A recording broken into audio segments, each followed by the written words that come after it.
Melanie Phillips is one of Israel's staunchest supporters in the UK. There's not many to pick from, but she is typically very, very good.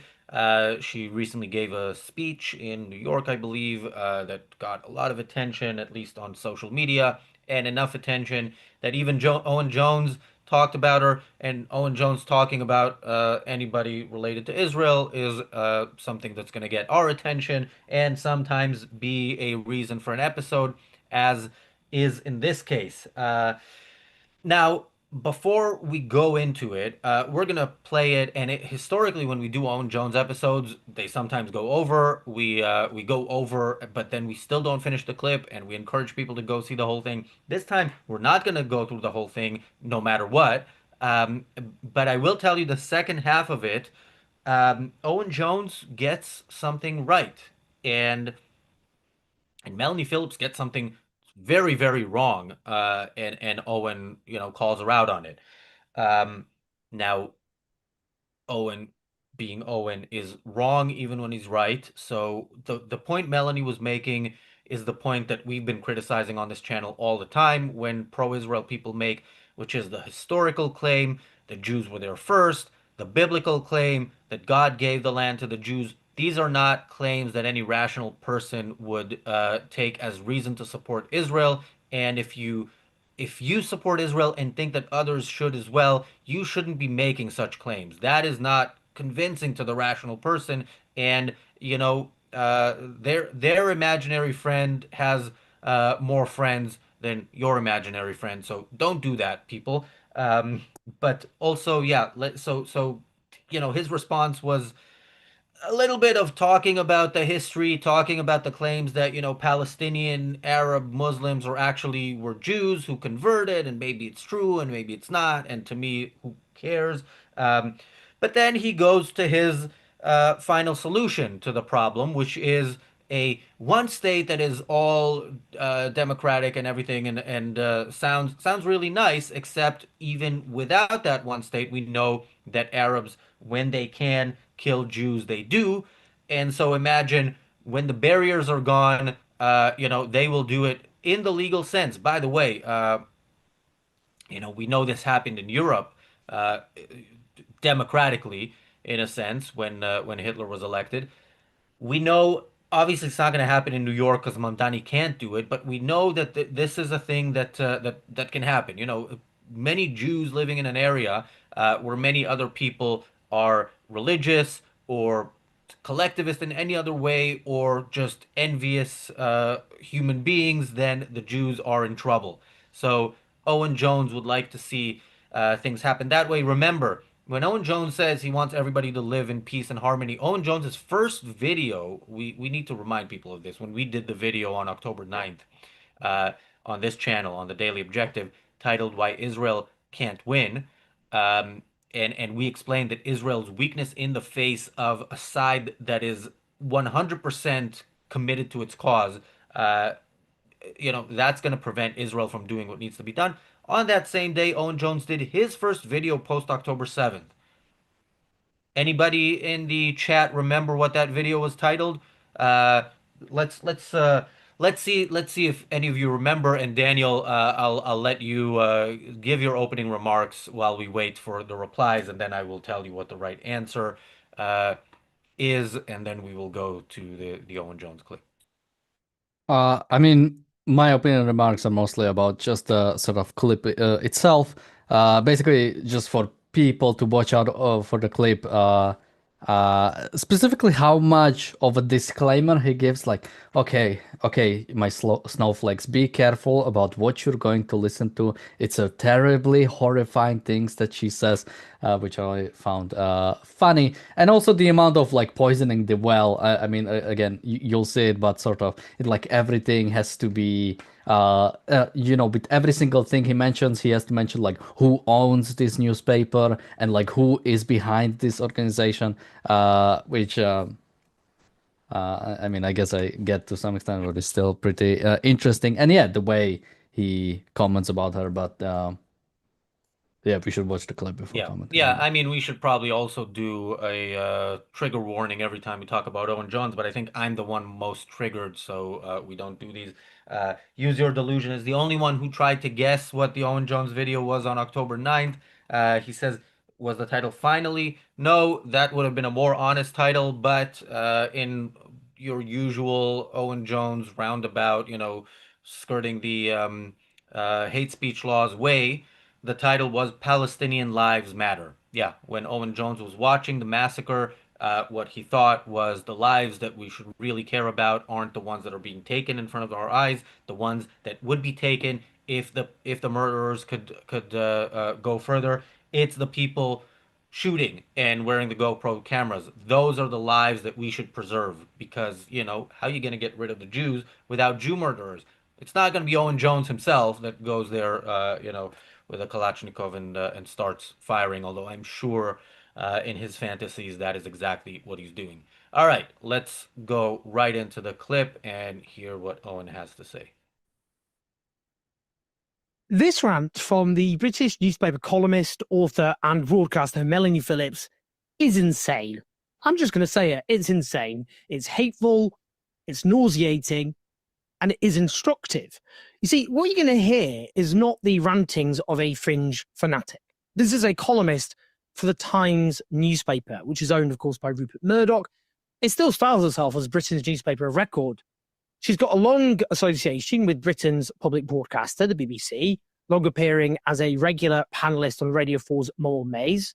She's been on the BBC flagship Question Time multiple times. I'm ashamed to say she used to work for the Guardian newspaper. I'd say she's been on quite the journey since. Just brace yourself what she says in the speech she delivered in New York for Shirat Hadin, an Israeli organization which has links to Mossad, which engages in lawfare against champions of Palestinian rights. The title of the conference is Rage Against the Hate, which, as you'll hear, is as an Orwellian perversion of the English language as you're going to get. Why is all this happening? Well, I think that the Palestine cause is absolutely central. The Palestine cause, as we all know here, is based on nothing other than the destruction of the Jewish state. But more than that, it is also based on stealing the Jews' own history in the land from them. But the Palestine cause has become the cause of causes in the West, which of course is in the business of destroying its own core values, which come from Judaism. No coincidence. In my view, the Palestine cause is a form of holy war, Islamic holy war, and it is a Trojan horse for the Islamization of the West. By adopting the language and the moral inversion of the Palestine cause, the West has bought into the agenda for its own destruction at the hands of Islam. This is a death wish by the West. And if you have a death wish, you cannot fight a death cult, which is what the West is facing in the forces of Islam. It cannot fight it because it no longer knows what it is. The West no longer has the will to defend itself because it no longer knows what that means. And insofar as it ever knew what it means, it has tried to destroy it by telling itself that the West is to be hated. This has created a vacuum into which has marched the Islamists to conquer the West because the West is paralyzed. Where to begin? She frames the Palestine cause, as she describes it, as not simply solely driven by the destruction of Israel, but an Islamic holy war, which she calls a Trojan horse for the Islamization of the West. She's very clear about who she sees as the enemy. She identifies it as Islam, which she claims seeks to destroy the West. Islam is a death cult, she says, and makes it clear that it is intent on conquering the West. Very important here to emphasize, she says Islam. That's what she says. She didn't say... Should we actually... I know he's about to get to the point, but I think maybe we should pause here because he's about to get to the point. Talk a little bit about that, and yeah, then we first of all, it's interesting. Shuat ad-Din, an Israeli organization with links to Mossad. This is very reminiscent of what we just talked about on the Daily Objective. If you say links to, and then say any part of the Israeli, forces that are trying to prevent a second Holocaust, then that doesn't need any explanation. Now, much like random trolls in the chat when Owen Jones makes a claim and doesn't go further. I'm not gonna go even Google it and search if it's true. I don't care. I hope they have links to Mossad. I hope they know, where the problems are, where where specifically with places where that make the point we are not going to defend Jews because we want this to happen to them again. That Mossad is doing something. Somebody, I think it was Frank, asked in a chat a few shows ago, why isn't Mossad doing anything to protect Jews in New York? And I'm like, Mossad doesn't tell you before they do things to it. So yeah, I hope they operate. I hope they operate where they need to operate. But it's a very, very weird claim. At least it sounds weird to somebody like me. But Owen Jones knows his audience better than I do. He has a very low opinion of them, as we see every time he talks. And I guess this is another instance of that. Um, Well, I mean about this specific claim, if we want to comment on it, I looked it up. Apparently, I think the president of this organization said there is some cooperation. When it comes to this organization specifically, it deals with I think some legal stuff, basically about both protecting Jews and it's an American-based organization. Again, I mean, this is like an open thing. This is not like a secret alleging, Mossad ties is like controlling American stuff. It's openly. If somebody wants to say that it's like outside undue influence, well, America already has like a ways to deal with that, which again would be just signing with the State Department that this is being controlled. But there isn't like a control of Mossad. It's pretty much just having communications with them. But yeah, as you say, it's simply you just allege, ties to Mossad, and everybody knows what you should get from it. Now, when Melanie Phillips talked about, I mean, she pretty much said almost everything right. I don't think there's much to disagree with.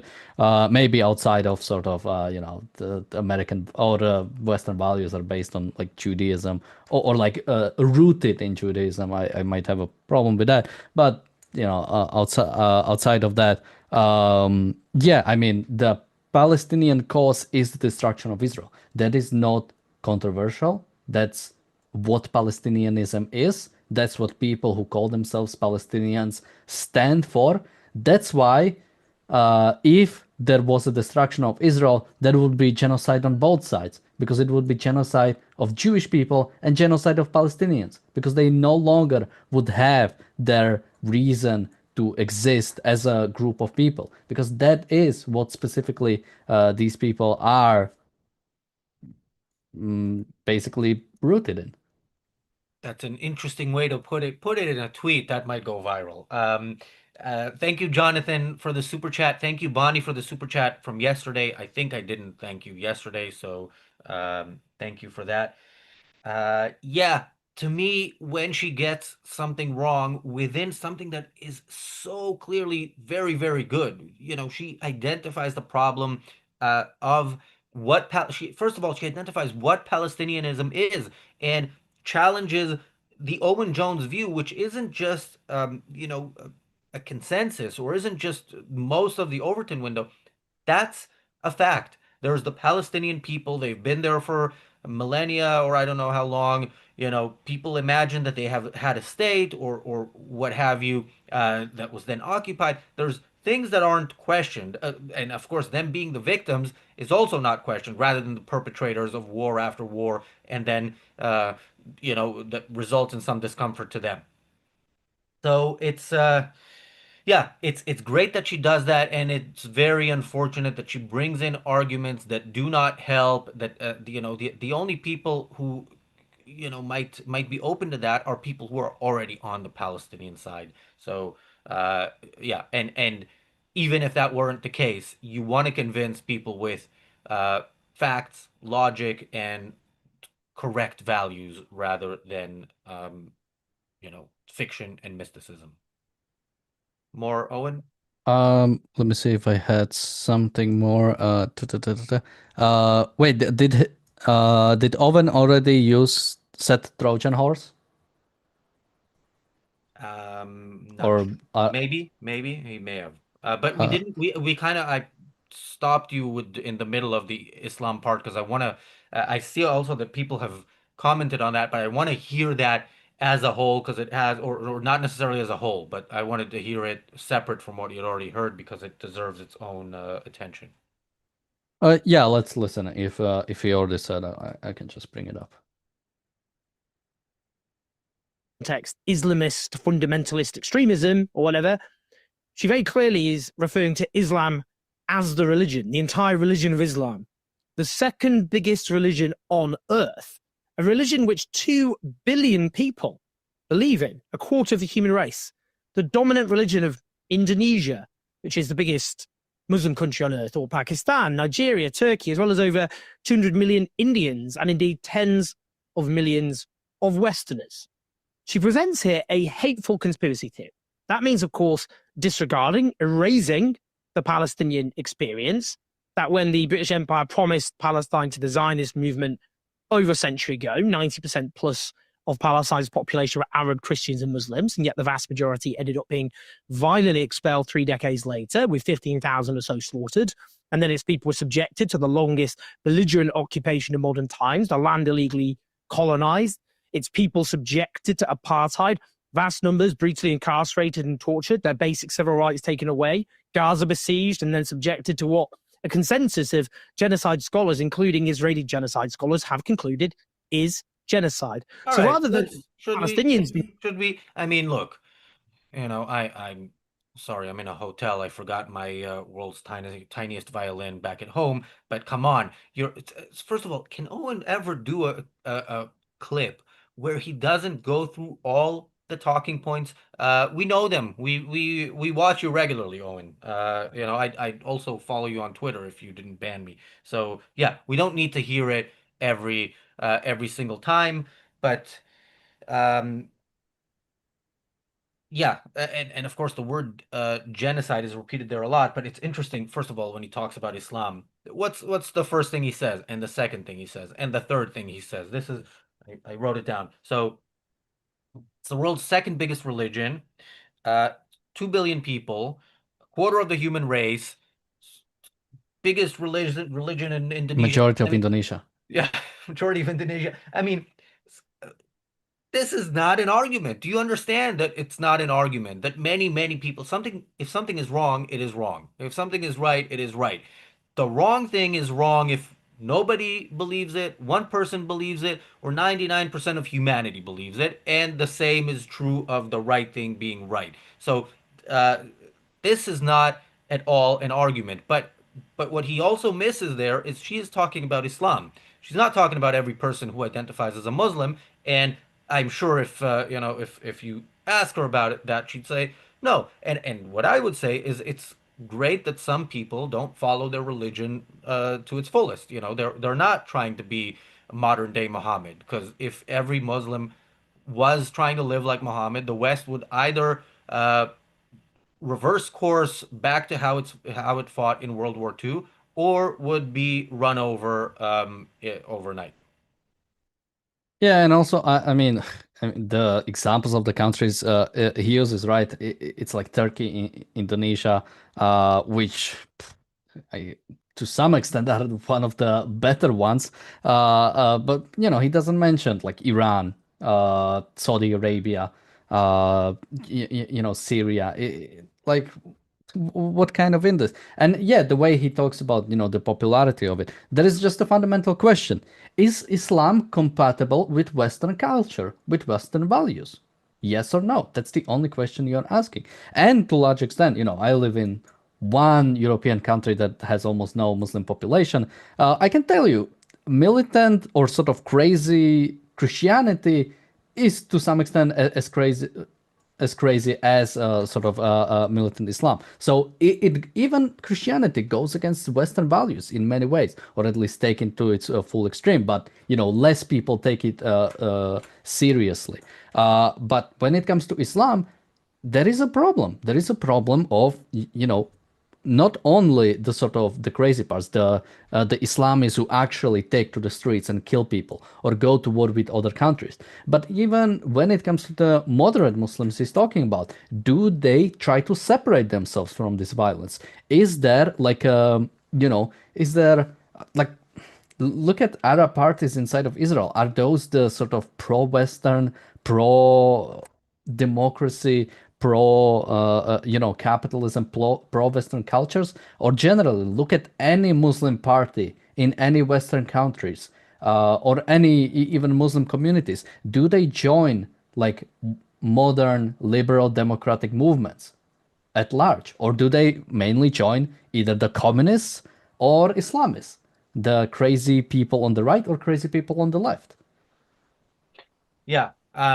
Owen Jones, by the way, is also not compatible with Western values, and I don't think he would argue otherwise. I mean, his values are not Western values. He's an advocate of Marxism. It's always bizarre to me, these advocates of Marxism who, uh, I mean, they don't learn the lesson of history. They don't learn the lesson of, economics and attempts to apply their ideology wherever it's been attempted in various forms, but also the lessons of Marxists elsewhere who fought against what they thought was bad, so allied themselves with Islamists, and it never ever turns out well for your people, by the way, Owen. And Owen, your private activities also not very popular among Muslims. Although when Owen Jones, when there was the Islamic terrorist attack on a gay nightclub in Orlando, I believe, a few years ago, Owen Jones was upset that it was referred to as an Islamic terrorist attack because he said it's homophobic, as opposed to as if there's some sort of difference there, to the extent that the term homophobic is valid. So yeah, these people are walking contradictions. Owen Jones is the king of walking contradictions, or sitting in front of the camera contradictions. Let's hear some more of that. Well, before Beret says, like you, Daniel, talking about low Muslim population in Slovakia, I think unfortunately the bad part of it is usually the elements that stop Muslim immigration from coming to a country are the same elements that basically replace the Muslim values in that specific country. So it's like because of the crazy conservative values in a country, you don't get a Muslim population, but then those crazy conservative values are basically doing the same thing. It's a different kind, but so then in the UK, yeah, you might have the Muslim population, but then you don't have like the crazy religious people on the right as we do in Slovakia. So it's like, which crazy religious people do you want in your country? And after last few years, it's well, hard to pick. All right, let's listen to more of Owen. Driven by a sense of obvious burning injustice arising from all of that, as any people on earth would feel in those circumstances. They are simply reduced to being irrational haters of what she terms the Jewish state. She then links this to a hateful and groundless conspiracy theory that the Palestinian cause is part of a conspiracy on behalf of Islam to Islamize the West. Now, let's park the fact that the Palestinian cause has long included both Muslims and Christians, and non-believers for that matter, that the long dominant Palestinian movement was the secular Palestine Liberation Organization, which had no Israel sought to weaken by supporting the rise of Hamas, believing that they would therefore have a divided Palestine National Liberation Movement and Palestine National Movement, which would then prevent it from ever succeeding, because they'd say, well, Hamas is an unacceptable partner in peace, having supported the rise of Hamas for the. All right, let's just pause here, because that's one of their favorite things.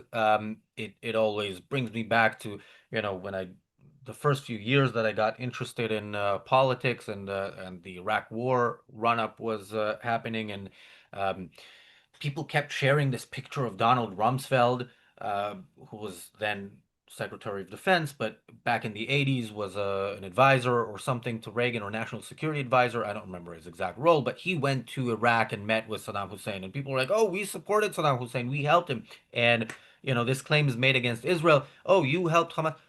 That is terrible. What are you saying by saying that? Are you saying because they supported them, they now have to continue? That was bad, but they now have no right to correct that by fighting against them. Now, I have to say, Netanyahu We've done shows on this on the channel.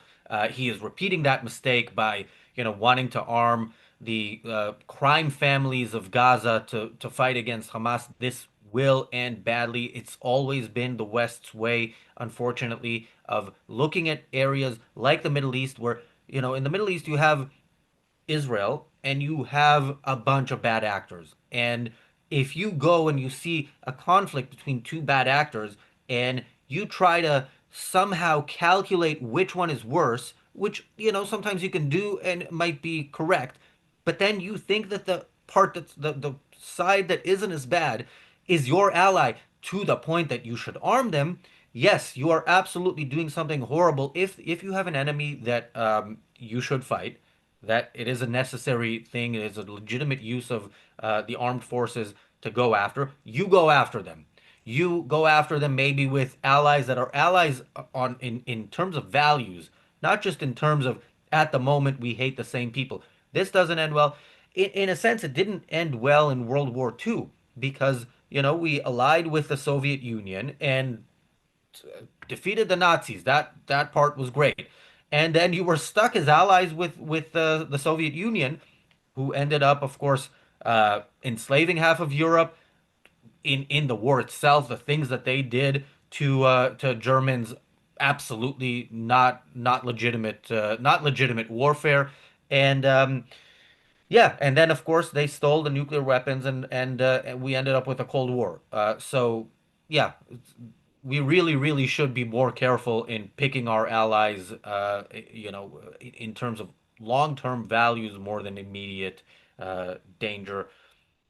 But we're not. But this is not an argument that Owen can make because he's not saying, Netanyahu, you now have to fix what you did by supporting Hamas by eliminating them. He's saying, well, you supported them, so you're stuck accepting what Hamas has said, which is they will massacre Jews again and again until there are no more Jews left to kill. That's the essence of what Owen Jones is saying.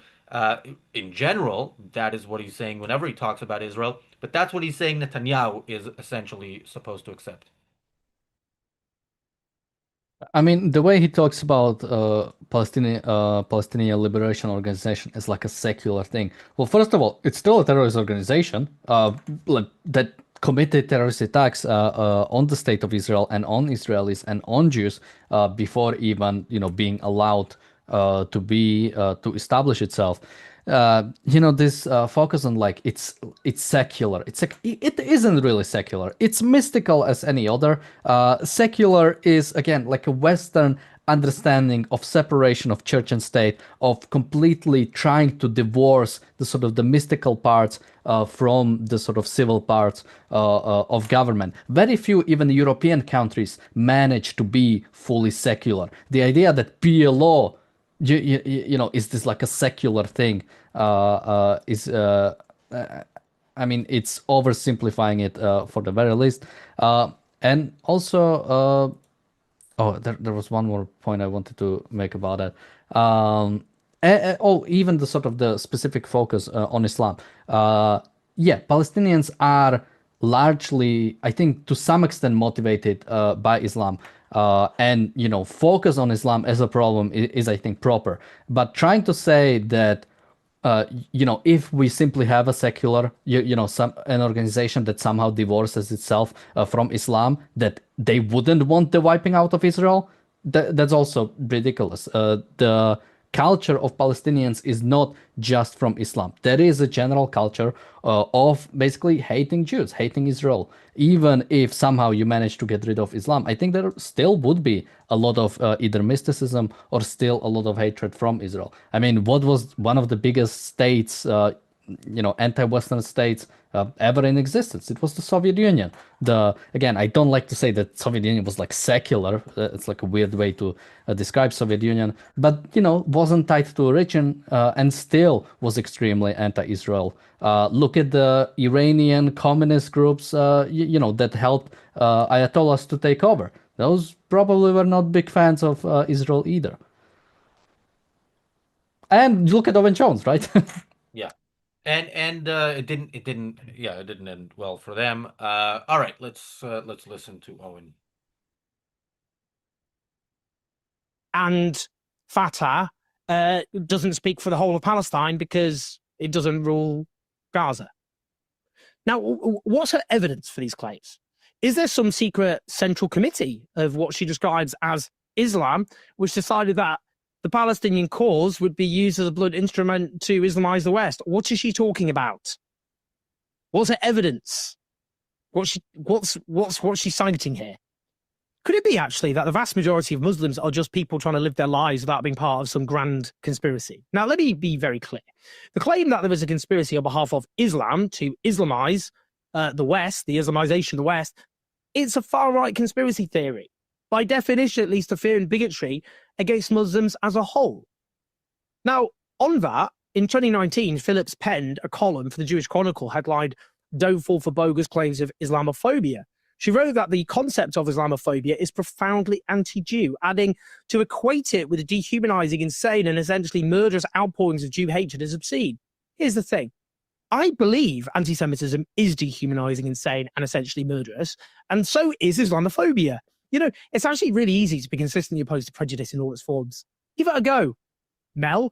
Now, this is the same Melanie Phillips who wrote another column headlined, "If you support the Palestinian cause in any form, you're facilitating Jew hate." Not an exaggeration. That's what the headline was. They changed the headline because of the outrage, but the column remains, in which she said, "Deranged fear and hatred of Jews and the aim of exterminating them define the Palestinian cause, which happens to be the signature cause of the West's progressive classes."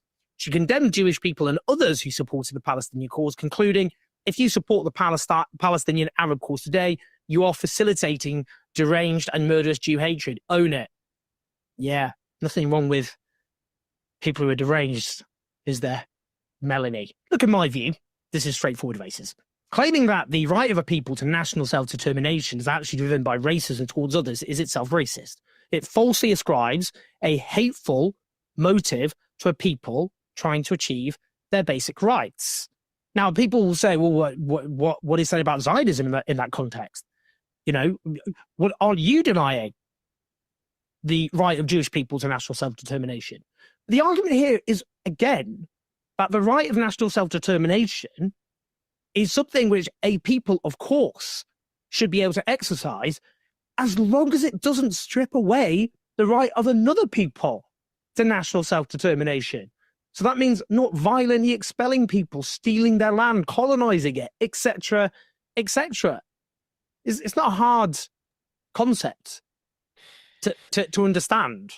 Given the opposition, Melanie Phillips, any I never know. You know, on the one hand, if we pause, that means we don't have to listen to him for a few minutes. On the other hand, it means we have to talk about him. Look, yeah, first of all, you gotta love it when, you know, Owen Jones answers the criticism that he thinks he's gonna hear. But, you know, he, of course, you know, strawmans any type of argument.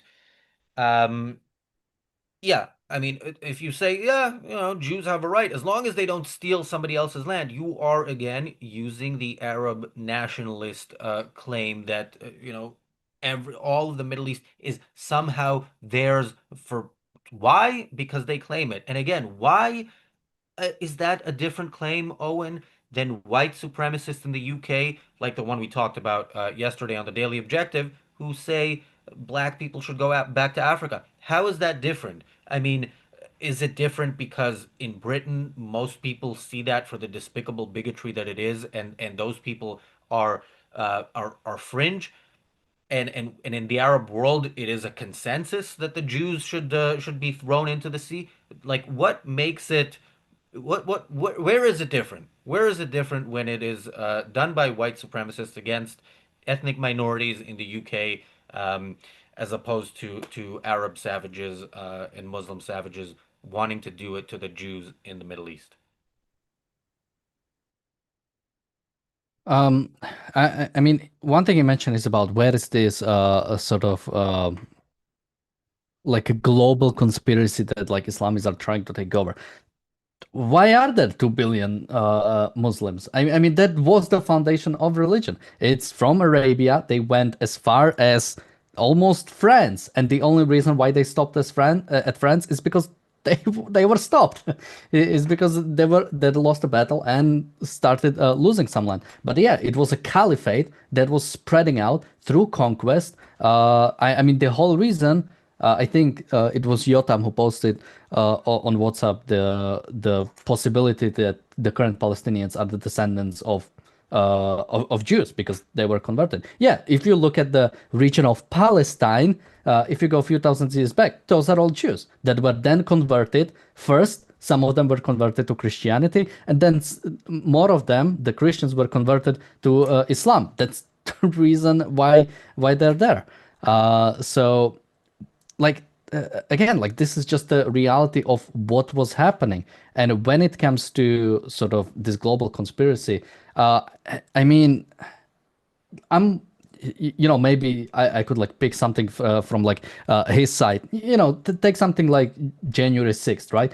Was there like a one person that coordinated the whole thing, or did all the people generally know why they are there and what they're doing? Yeah, maybe in Islam there isn't like one person who's saying, "Oh, we're going to take over everything," or something like that. But is there like an understanding of like generally the Muslim communities know what they are doing, know what they are trying to achieve, at least the ones that really do subscribe to religion. Again, like those, both of these things can be true at the same time, especially when we see what has been happening with the Muslim communities, what has been happening whenever you have about a large amount of Muslims coming in and not properly integrating, or when police basically gives up and lets them do, now this is your neighborhood, you can do whatever you want with it. Yeah. Now, Islam is a problem, Owen, and it's a problem because of what the ideology is. And it's a problem because people follow the ideology.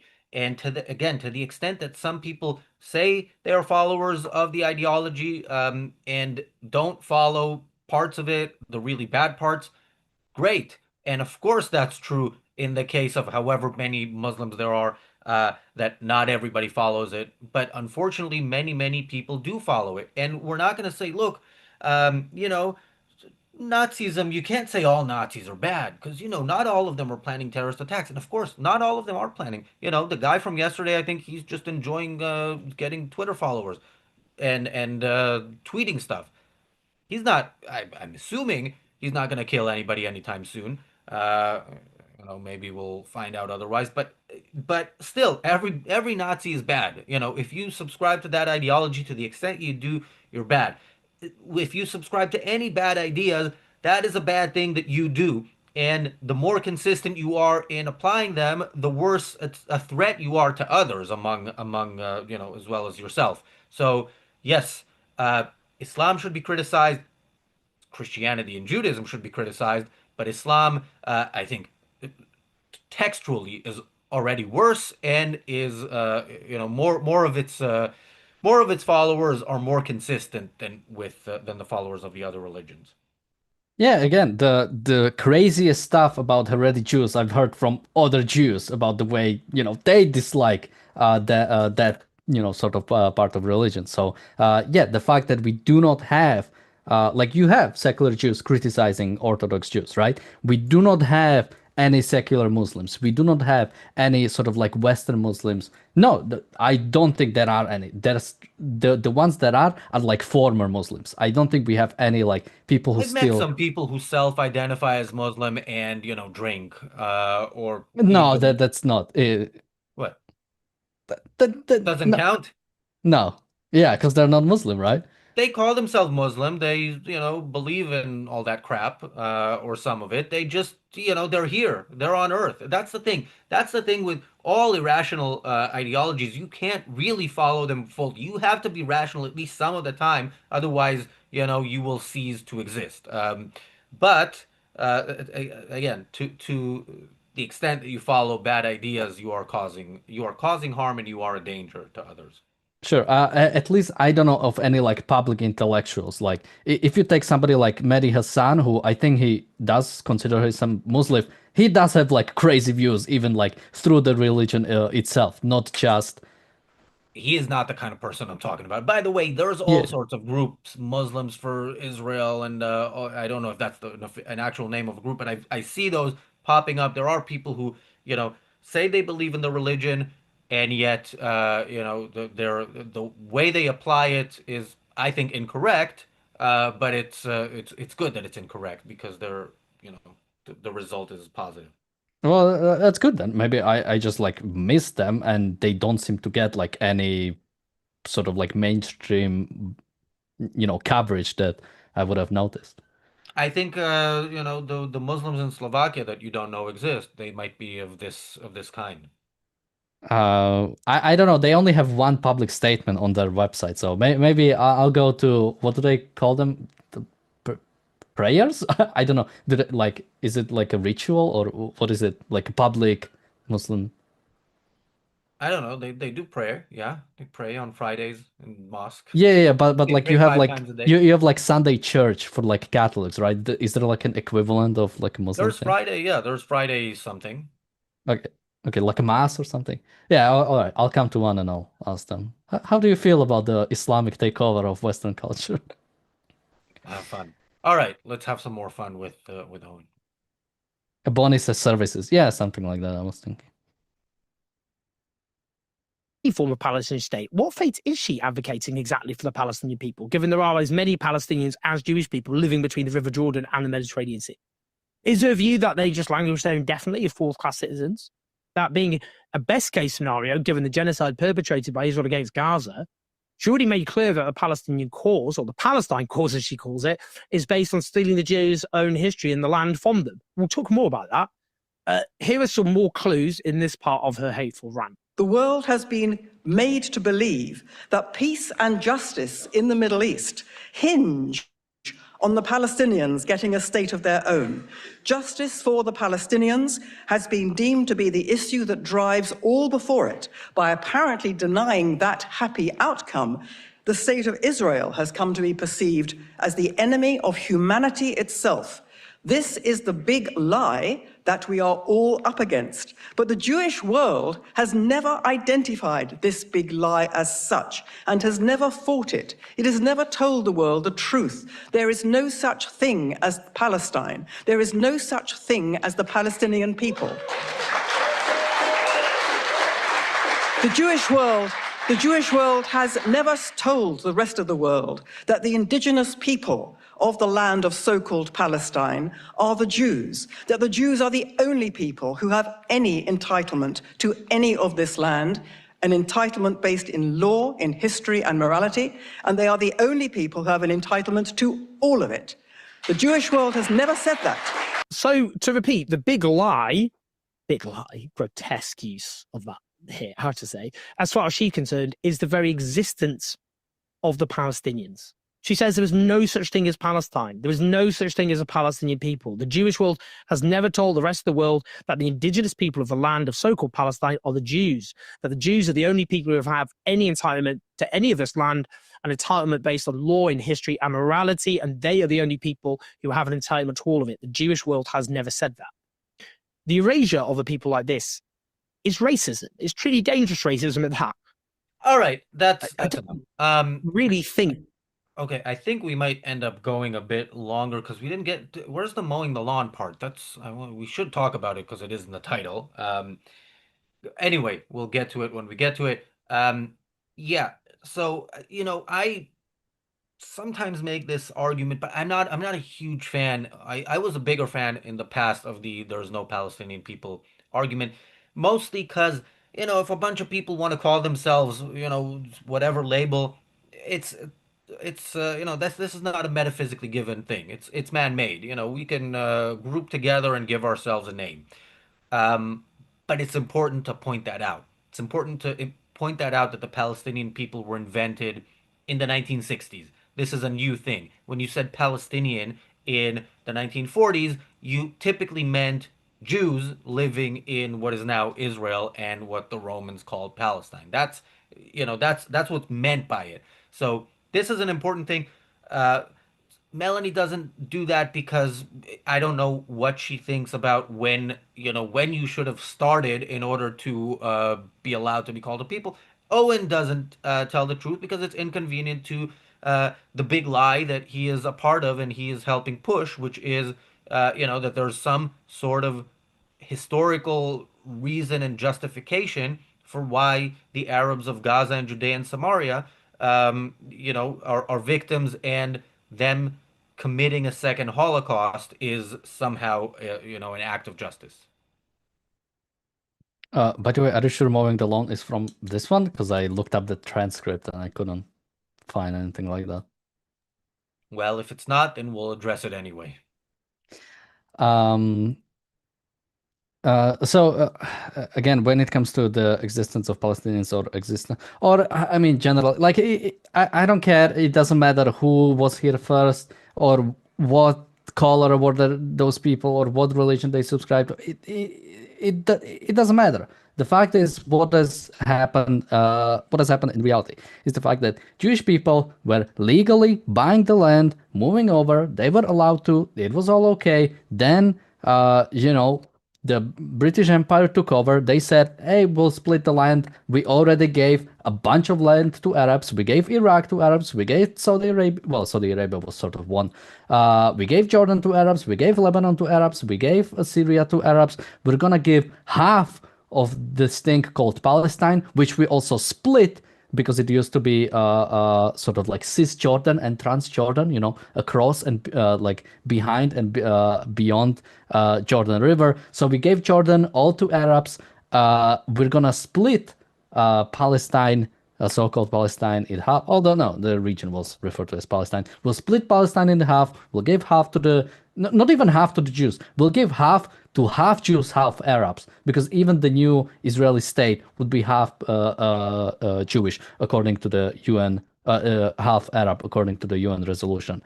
So that's what we did. And then Arabs say, no, we'll rather try to kill all the Jews in the area. They failed. Israel won. And this is what happens when you win a war. You generally get rid of the people who tried to kill you. And this is what Israel did. This is what, like 2 years prior, people did to the Germans and to the Japanese that tried to take over their respective countries. They got kicked out of Czechoslovakia, they got kicked out of Poland, they got kicked out of Soviet Union. Japanese people got kicked out of all of Asia beyond Japan itself.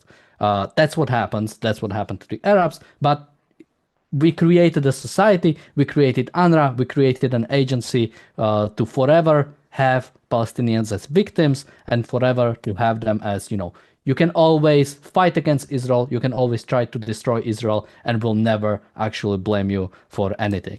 These people are crybabies. You've lost. Do something about it. Well, they are doing something about it. We should do something to stop it. Because, yeah, they are doing something about it. They are trying to reverse what has happened. They are trying to reverse the loss. They are trying to now destroy the Israeli state. But what Israel should do is finally shut it down. When you talked about what kind of prayers they have or the like, Chandler said in the chat they have Taco Tuesday and Wednesday bombing. Funny, although a bit sad as well. Where is this question? Leo says, is Razi in Israel or is he sitting in a sauna? I'm sitting in a really cold, air-conditioned hotel room, but I am on my way to Israel, so I will be there tomorrow. And You shouldn't have said that. Now the Houthis know that they should attack in 2 days to shut down the. That's not even funny. My last trip to Israel was longer than I wanted because the Houthis decided to Mine was as well. scare off all the airlines. Okay, yeah, since the mowing the lawn clip, she did say something to the effect of mowing the lawn is not enough and explained it. And if we don't have that clip, then I will explain why that is the case. But let's watch a little bit more of Owen and then we'll get to mowing the lawn. Yeah, let's see. It needs much more unpacking. Why denying the existence of a people is racist? But why don't we just do a little history lesson here? David Ben-Gurion, the first Prime Minister of Israel, essentially the founding father of Israel, is among those who believe that today's Palestinians are in fact descendants of Jewish people who converted to Christianity and then in many cases to Islam. And DNA findings have Never subsequently mind. support the Stop. Yeah, fact I don't that care. I don't Palestinian. care. This is not interesting. I mean, look, and again, this is the part where I think Owen Jones gets at some point after talking about all this history, gets to the point where he is right. It doesn't matter. Who cares? Who is the descendant of who? You judge people as individuals, first of all, and then you judge a society based on the things, that are chosen by humans. And the culture, the Palestinian culture, is a death cult. It is a culture, it is a society dedicated to one thing and one thing only. This isn't just a crown jewel of a bunch of other terrible crap like it was for the Nazis who wanted to do a bunch of bad stuff, but mostly it was about the Jews. For the Palestinians, there's nothing else. There's killing all the Jews, at least all the Jews in Israel, and that's it. So that's what you judge them on.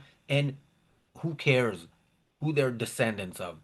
It really doesn't matter. And people who are on the good side of this, on Israel's side, again, I said it at the beginning, I will say it again, don't make these arguments of we were here first. You were not there before you were born, and neither was the terrorist who was trying to kill you. And if the Palestinians were peace-loving capitalists, then absolutely, I would be all for whatever they would want, which I'm pretty sure wouldn't necessarily be their own state or something to that effect. So yeah, let's let's argue that human freedom is good, and Israel is not fully there, but to the extent that it exists in the Middle East, it exists in Israel, and that is what we should support when people who um, have and defend to some extent the rights of their own citizens, a country that defends the rights of its own citizens, is attacked by savages who just want to kill everybody, replace the country with a theocracy where everybody is oppressed. This is the choice, and it's a very easy one, the easiest one of any issue out there today, politically or culturally. Yeah, I mean, in the next clip, he goes to show Jews and Arabs descended from Canaanites, which isn't even the claim. Arabs were not like Arabs migrated. Those people in the Palestine were not Arabs. So even that claim is like weird. But again, that doesn't matter. I love these people sound like Putin in like Tucker Carlson interview, when they try to justify why it's okay for Palestinians to kill all the Jews in the area. Actually, during the founding of Kiev and Rus, these people that came to Ukraine were basically Russians. So that makes it okay. Ukrainians are not separate from Russians, so it makes it okay for us to invade all of Ukraine. Like it's the same kind of BS idea. There is no claim to the land you have from like what is the difference between Owen Jones and the blood and soil guy from like yesterday? It's the same kind of thing. These people that tie like your blood or the whoever your father was or whoever your grandfather was to the land, then that's the same kind of idea. No, it's about what is the right thing to do, what is justice, and of course, what are the individual rights, individual aspects of what is actually happening here. The fact is that Palestinians, both collectively and individually, are in just continually trying to wipe out all of Israel, completely trying to wipe out the Jewish state from existence. They've lost any legitimacy. They've never had any legitimacy for that matter. If they wanted, establish a free society. But so far, not a single Middle Eastern country had done so. Yeah, and if there's anybody there who wants to establish or even live in a free society, they would be the first to support our plan to get them out of there. Um, yeah, and the Palestinian issue being the clearest issue out there, it also serves as a great disinfectant because you see people who might not typically be comfortable saying certain things, saying them. I don't know if this is true of this particular troll in the chat, one of our regulars, but he says DNA tests for all. That tells me everything I need to know about you, but I already know everything I need to know about you. Yeah, who cares? Who cares what a person's DNA is? I care if they want to live or if they want somebody else not to live. If they're the former, great. If they're the latter, I would rather prevent them from achieving their life goal. Um, okay, mowing the lawn. So we don't have the clip, right? Uh, I think it was, I'm pretty sure it was in the same speech, and it was something to the effect of mowing the lawn is not enough. But uh, I'm gonna say it from vague memory and then answer it in Owen Jones style, when he strawmans the other side. But I'm gonna try not to strawman, especially since I agree with her. So she said something to the effect that mowing the lawn in the sense of just preventing the latest thing, that is not enough, and that's what Israel has historically done. This is the fourth, fifth military operation in Gaza that included a ground operation in the years since the Palestinian people were given essentially a state by Israel in 2005. Um, and every single time Israel went, did a little bit, damaged Hamas somewhat, Israeli soldiers died because that's what happens when you have a ground operation and you want to avoid civilian casualties on the other side. There is no way to avoid civilian casualties on a side that where the fighters hide behind civilians, other than sending your soldiers to an absolute certain death. You are saying to them by saying we will not bomb you if you hide behind civilians. You're giving them an equalizer when you have superiority, which is unfortunate. Now, uh, yeah, that has always resulted in, a little bit of quiet for Israel for a short time, for a couple of years. Then rockets started coming back, then they got a bit worse. And every single time, by the way, Hamas knows how it's going to play out. They know, okay, we can do this much and nothing will happen, like fire rockets, especially when they're shot down. It's the same exact action on the Gazan side, firing a rocket that ends up killing a few people and firing a rocket that doesn't. But for Israel, if it kills people, then they act. Yeah, this time it definitely, there was a shift. I thought after October 7th that because this was more severe, Israel would do more. It did do a lot more than I expected right after October 7th. Nowhere near what I would have liked to see, but yeah, it's coming to a realization that I think there's a problem at the core of Palestinianism, and that is what needs to be defeated. So, unfortunately, if you look at Gaza, Gaza visually looks like a picture of justice. The buildings, so many of the buildings are destroyed, but Israel still did a lot more, but a lot more of the same.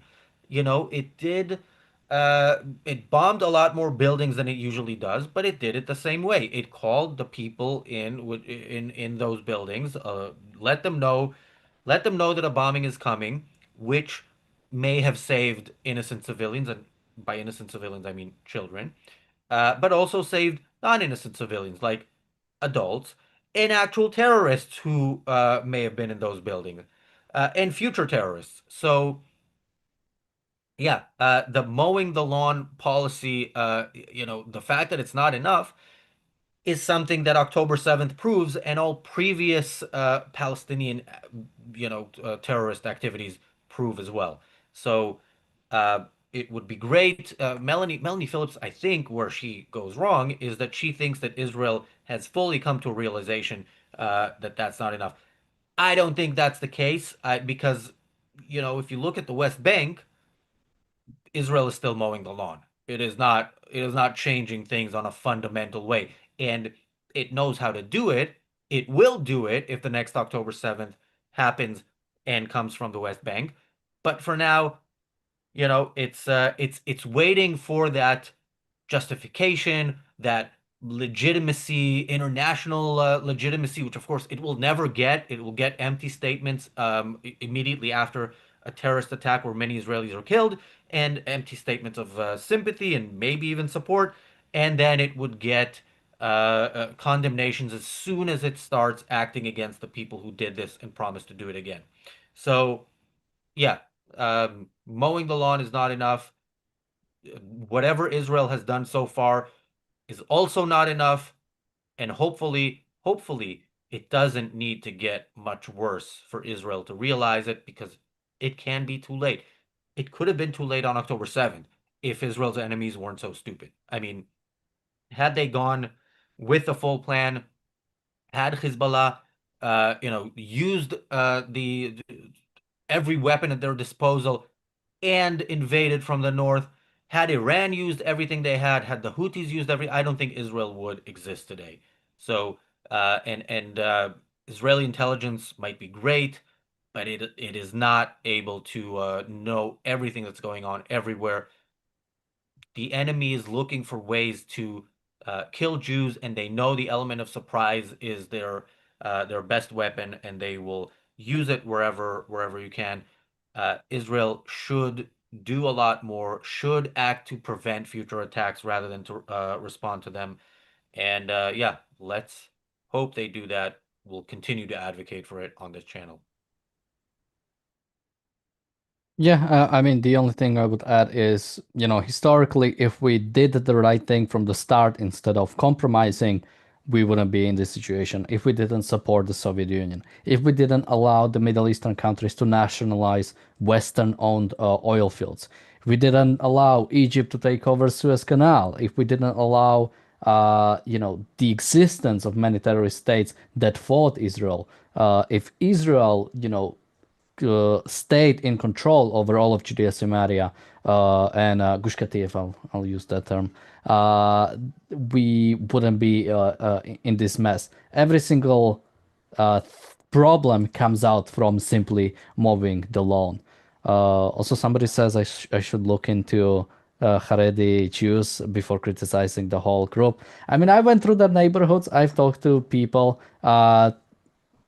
Largely mystical. I'm not sure why would I ever be interested in any of that. They might, have some interesting things to say or something from those regards. But we already have Western philosophy. We already have Ayn Rand's philosophy of objectivism that is not only more than enough for a fulfilling life, but is the only thing for an actual fulfilling life that we have so far. So um, I have no reason. I'm too happy to look into other philosophies right now. Yeah, and you know what I recommend to people who haven't looked into objectivism? First of all, of course, you should look into objectivism. But if you want to see uh, the, in a sense, the end result and various types of the end result, you really should be joining us at the Irreplaceable Spark Conference 2 in Austin, Texas, October 17th and 18th, 2026. There are 5 days left on Super Early Bird. Those tickets are going to be more expensive than they are now, and the higher up you go, the more the price rise will be. And those the speakers you will see at that conference are speakers who have applied objectivism to their career, to their personal life, have had great success. If you are not 100% sold from that pitch, you might consider becoming a inner circle member of the YouTube channel, and then you have access to all talks. How many talks were there, Daniel? I don't even remember, but all the talks from the Irreplaceable Spark Conference 1 last month. And yeah, some people were on the Doesn't. channel. Some people, how many? Doesn't. A dozen talks. So yeah, that is worth certainly 1 month of Inner Circle membership. You get other stuff that comes with that membership, including some of the production meetings that we do before shows here. So yeah, I highly recommend looking into that. There's a link in the chat and in the description. Where can people find you, Daniel? I think unless you have parting thoughts as well, I'm Find me on my YouTube channel, Damn Dan, and I would say instead of me looking into Haredi or other philosophies, maybe other philosophies, and including Haredim, can look into the Irreplaceable Spark Conference. Maybe could read The Fountainhead. Maybe could read a nice book for once. Maybe a word would be a better place. absolutely the Fountainhead. I second that recommendation. And much easier than even reading a book is tuning in tomorrow for the Daily Objective and the reality show. We'll be back here at the same time. Thanks, Daniel. Thanks, everybody, for watching. See you tomorrow.